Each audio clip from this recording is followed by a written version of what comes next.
discípulos. A partir de ese momento, conéctate con nosotros para conocer más de nuestra Iglesia Católica. Compartiremos temas de catequesis, formación para laicos, los retos, desafíos en la evangelización del mundo de hoy. Diócesis de Málaga-Suatá, una iglesia que camina, que anuncia y vive el Evangelio. Bienvenidos.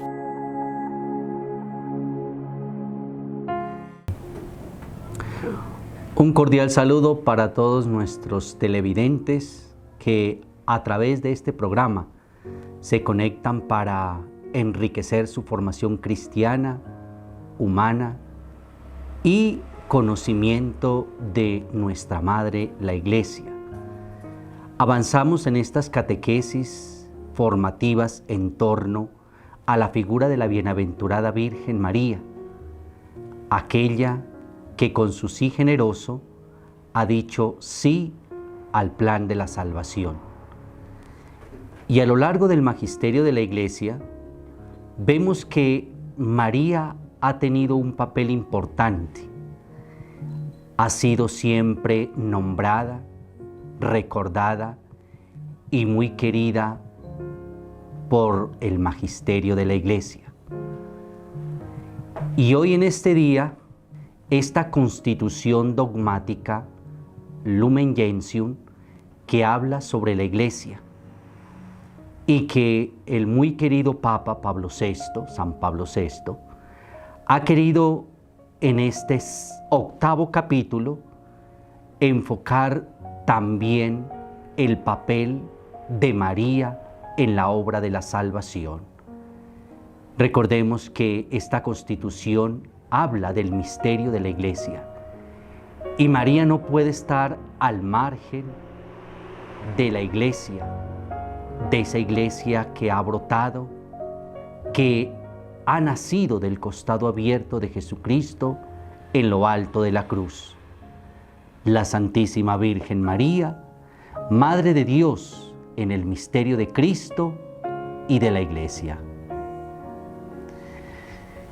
Dios ha querido infinitamente en su sabiduría, misericordiosa y amorosa, llevar a cabo la redención del mundo.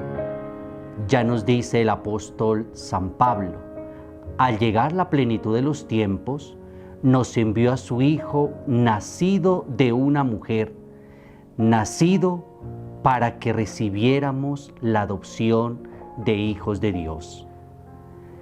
Como el Señor, a través de la historia de la salvación, ha prefigurado, ha anunciado y nos ha mostrado la importancia que la bienaventurada Virgen María tendrá en la economía de la salvación, en la historia de la salvación.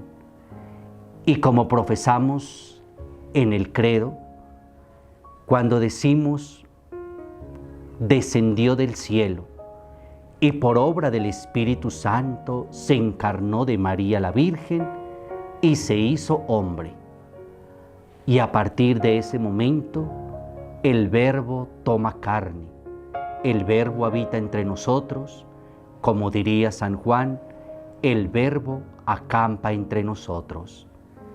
Y ese acampar entre nosotros se ha dado gracias a la generosidad, a la bondad, a la libertad que aquella mujer sencilla de Nazaret, María, ante las palabras y el anuncio del ángel, generosamente dice sí al Señor, sí a la obra de la redención, de la salvación.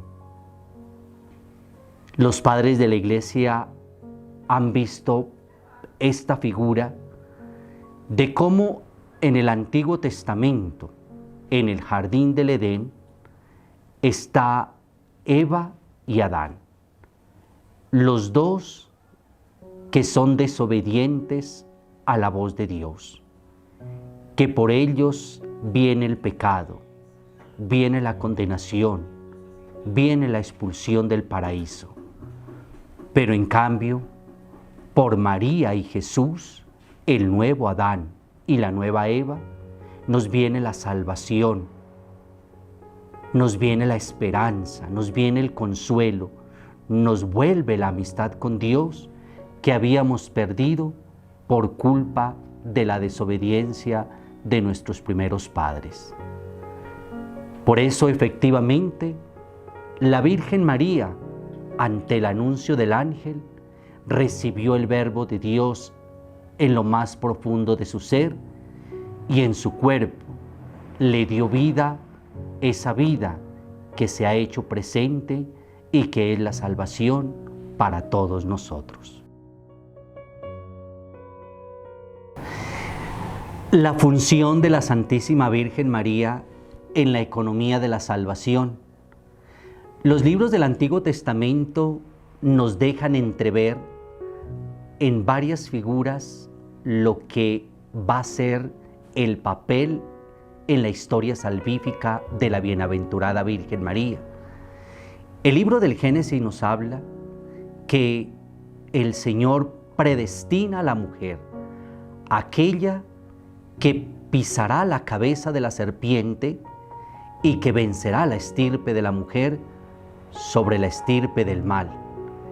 Y como María es la mujer que vencerá el pecado, que dominará y que traerá al mundo la salvación, la redención.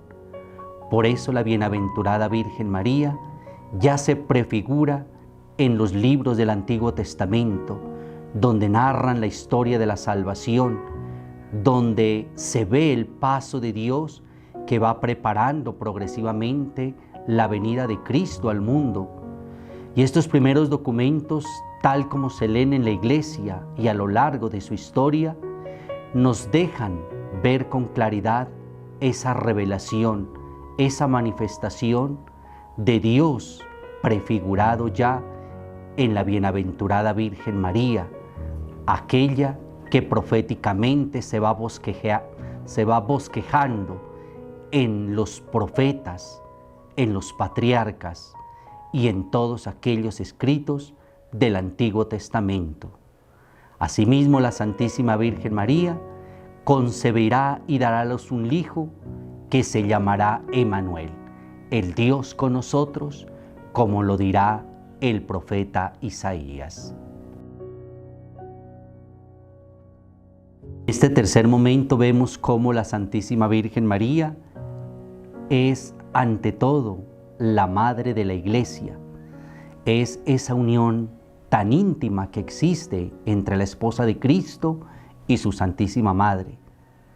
Por eso, queridos hermanos, María es la madre de aquella Iglesia que ha brotado del costado abierto de Cristo y que con su intercesión, con su cuidado, con su amor maternal, sigue fortaleciendo, acompañando y siendo mediadora entre Dios y los hombres a través de este gran acontecimiento y de esta gran misión que el Señor también le ha encomendado a María de ser la madre de la Iglesia. Los Hechos de los Apóstoles nos la presentan como aquella que junto con los discípulos está orando en el cenáculo, pidiendo, invocando la presencia y la luz del Espíritu Santo para que descienda sobre la Iglesia. La Santísima Virgen María, con su maternal protección, no deja de cuidar la Iglesia, de enriquecerla, de fortalecerla y de animarla aún en medio de las dificultades, vicisitudes y tristezas por las que en ocasiones atraviesa. Pero también es modelo de esperanza, de consuelo y de amor para todos nosotros. En la maternidad de María, la economía de la gracia perdura. En la maternidad de María, la obra de Dios permanece, sigue activa, sigue operante en la vida de todos nosotros los creyentes. Por eso recordemos cuando Jesús está en lo alto de la cruz y junto a él está María y el discípulo amado. Cuando el Señor le dice al apóstol Juan: Hijo, ahí tienes a tu madre. Y luego dice a la madre: ahí tienes a tu hijo, y desde aquel momento el discípulo la acogió en su casa. A partir de ese momento, María siempre ha mostrado esa ternura, compañía y cercanía a la Iglesia. Y por eso nosotros tenemos que reconocer en ella nuestra intercesora, nuestra abogada, nuestra compañía en medio de esta Iglesia que peregrina, que camina hacia la patria eterna, hacia el encuentro con el Señor. Una Iglesia que se sostiene, que se fortalece, que se anima por la gracia y la luz del Espíritu Santo. La Iglesia contempla una profunda santidad e intimidad con la caridad y se ve cumplido el designio amoroso del Padre a través de su Hijo Jesucristo, siendo la Iglesia sacramento de salvación, presencia de Jesús en el mundo que camina y que vive la experiencia de la historia de la salvación.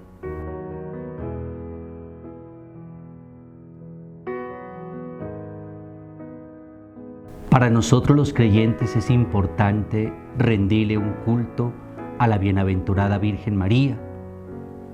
María, ensalzada por la gracia de Dios después de su Hijo, ocupa un lugar muy especial en la vida de todos nosotros los creyentes. Por eso, siempre y en todo momento, la Iglesia rinde un culto especial a la bienaventurada Virgen María, porque ella ha sido enriquecida, engalanada y preservada del pecado original por nuestro Padre Creador, para que en el vientre purísimo de ella se gestara y se hiciera presente la salvación que es Cristo nuestro Señor. Todos nosotros bajo su amparo le suplicamos y nos acogemos en nuestros peligros, en nuestras necesidades.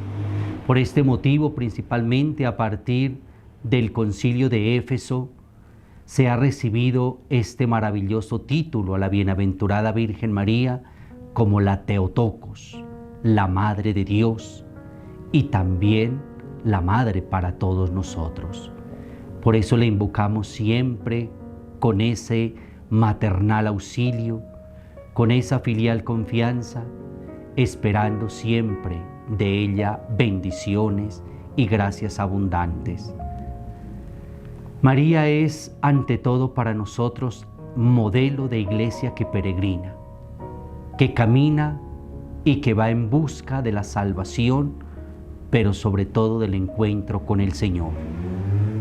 María nos enseña a todos nosotros que siempre es importante en la vida hacer la voluntad de Dios, la voluntad de aquel que nos ha llamado, que nos ha redimido, que nos ha hecho piedras vivas de su iglesia, sacerdocio real, nación santa, pueblo de su propiedad. Que nosotros, queridos hermanos, descubramos en María 3 realidades muy importantes para nuestra vida cristiana. La primera, que como ella seamos dóciles al plan de la salvación del Señor en la vida de cada uno de nosotros. Que Dios también quiere que cooperemos, que participemos y que como María seamos dóciles a escuchar su palabra.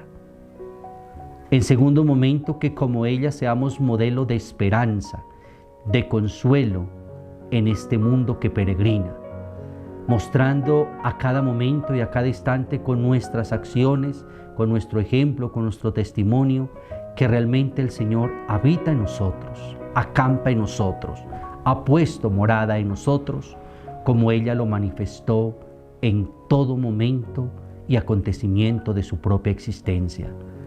Recordemos el hecho cuando visita a su prima Isabel. María lleva la alegría, lleva la salvación, lleva el consuelo a esas montañas y es lo primero que percibe Isabel y Juan el Bautista que está en el vientre de la madre. Dice el evangelista que saltó de gozo en el vientre de la madre Juan el Bautista. ¿Quién no va a saltar de gozo cuando María nos lleva la salvación la alegría con mayúscula, la redención que es Jesucristo el Señor. Y tercero, que como María aprendamos a ser miembros de una iglesia orante, suplicante, que acompaña, que fortalece, que intercede y que enriquece con dones y carismas a la esposa de Cristo, a la que todos hemos sido constituidos miembros de su cuerpo místico por el sacramento del bautismo. Hoy más que nunca tenemos que ser miembros de Cristo en su iglesia, comprometidos con nuestro testimonio, con nuestro ejemplo, con nuestras acciones concretas. Ante tu presencia, viva en el altar, toda rodilla se